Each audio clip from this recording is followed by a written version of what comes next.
ಕಾರ್ಮಿಕ ದತ್ತಿ ಇಲಾಖೆಯಲ್ಲಿ ಪ್ರಾಧಿಕಾರಿಗಳಿಗೆ KS ಮತ್ತು ಮುಜರಾಯಿ ಇಬ್ಬರು ಅಧಿಕಾರಿಗಳಲ್ಲಿ ಯಾರಾದರೂ ಹಾಕ್ಬೋದು ಅಂತಿತ್ತು. ಅದಕ್ಕೆ ಮುಜರಾಯಿ ಇಲಾಖೆ ಅಧಿಕಾರಿಗಳು ಮಾತ್ರ ಇರಲಿ ಅಂತ ತಿದ್ದುಪಡಿ.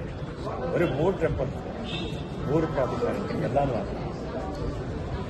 ಸರ್. ಮೊನ್ನೆ ಆಂಧ್ರ ರಾಜ್ಯಪಾಲರ ಜೊತೆ ಮೀಟಿಂಗ್ ಮಾಡಿದ್ರೆ ಅದೆಲ್ಲ ಕ್ಲಿಯರ್ ಆಯ್ತಾ ಸರ್? ಆಮೇಲೆ ಮೊನ್ನೆ ನಮಗೆ 3 ಇಶ್ಯೂಸ್ ಇತ್ತು. ಒಂದು ತಿರುಪ್ತಿದು, ಅದು ನಮ್ಮದೇ ಹಿಂದೆ ಜಾಗ, ಮಹಾರಾಜರು 106 ವರ್ಷಕ್ಕೆ ಮುಂಚೆ ತಗೊಂಡಿದ್ದಂಥ ಜಾಗ. ಸುಮಾರು 7 ಎಕರೆನಲ್ಲಿ ಒಂದು 400 ರೂಮು ಕಟ್ಟಿ ಆಗಿದೆ, ಈಗಾಗಲೇ ಮುಗಿದಿದೆ. ಚೌಲ್ಟ್ರಿ ಕಸ ಮುಗಿದಿದೆ, ಇನ್ನು ಒಂದು ಬ್ಲಾಕ್ ಆಗಬೇಕು. ಅದನ್ನು ಏಕಾಏಕಿ 50 ವರ್ಷ ಲೀಸ್ ಇದ್ದಂಥದ್ದನ್ನು 30 ವರ್ಷಕ್ಕೆ ಇಳಿಸ್ಬಿಟ್ಟಿದ್ದೆವು. ಅದೊಂದು ವಿಚಾರ.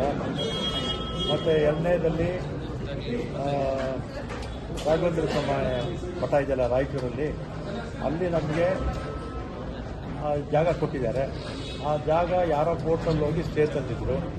ಆ ಸ್ಟೇ ವೇಕೇಟ್ ಆಗಬೇಕು ಆಂಧ್ರ ಇದರಲ್ಲಿ ಹೈಕೋರ್ಟಲ್ಲಿ. ಅದರ ವಿಚಾರ ಕೂಡ ಇತ್ತು. ಮತ್ತು ಶ್ರೀಶೈಲದಲ್ಲಿ ನಮಗೆ ಹಿಂದೆ 2 ಎಕರೆ ಜಾಗ ಕೊಟ್ಟಿದ್ದರು.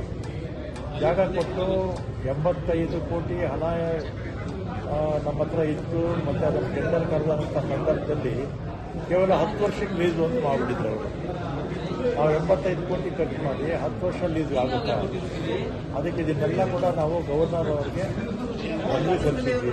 ಅವರು ನಮ್ಮ ಕರ್ನಾಟಕದವರೇ, ಇಲ್ಲೇ ಕುಮಾರಕಂಪಾಗಿ ಅವರು ಬಂದಿದ್ದರು. ಅಂಥ ಸಂದರ್ಭದಲ್ಲಿ ಅವರ ಸಮಯ ತಗೊಂಡು ಹೋಗಿ ಮೀಟ್ ಮಾಡಿ ಹೇಳಿದ್ವಿ.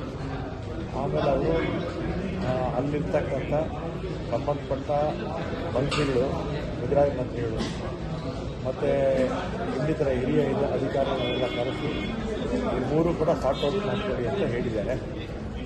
ಮತ್ತು ಆದಷ್ಟು ಬೇಗ ಆಗುತ್ತೆ ಅಂತ ಹೇಳಿದ್ದಾರೆ.